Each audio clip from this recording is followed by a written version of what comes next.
Mayad haaldaw ta inyolan. Maligayang pagdating sa ating paglalakbay sa makulay at mayamang kultura ng Pilipinas. Sa tradisyon at kwento ng ating mga ninuno, makikita natin kung paano bumubuo ng pagkakakilanlan ang bawat Pilipino. Ngunit sa video na ito, atin pong tutuklasin ang kakaibang aspeto ng kultura, ang mga kwento at tradisyon na buhay sa bawat tahanan.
Una sa ating listahan ay ang pagdarasal bago matulog, isang kultura sa loob ng bahay na nagpapakita ng pagpapasalamat at panalangin para sa kaligtasan at gabay bago matulog.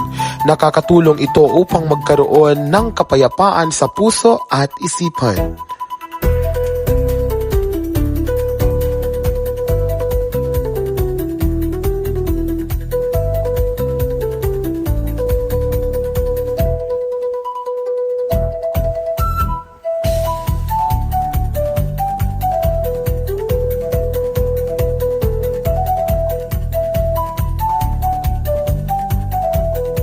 Para sa pangalawang kultura, pag-alis ng sapatos o suot na pangpaa bago pumasok sa loob ng bahay.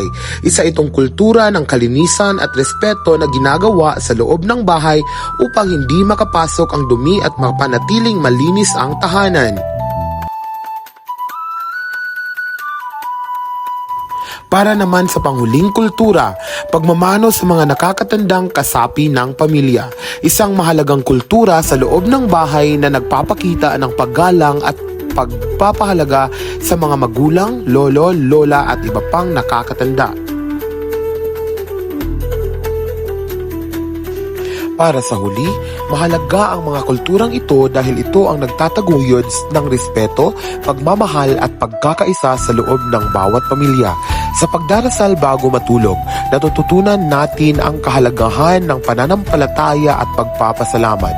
Sa pag-alis ng sapatos bago pumasok sa bahay, na ipapakita natin ang respeto at pangangalaga sa kalinisan ng tahanan. Sa pagmamano naman, na ipapasa natin ang paggalang sa mga nakakatanda na mahalaga sa pagpapatibay ng ugnayan sa pamilya. Ang mga simpleng kulturang ito ay mahalaga dahil sila ay nag-uugat sa ating pagkakakilanlan bilang isang Pilipino at nagbibigay daan upang mapanatili ang magandang samahan at respeto sa bawat membro ng pamilya.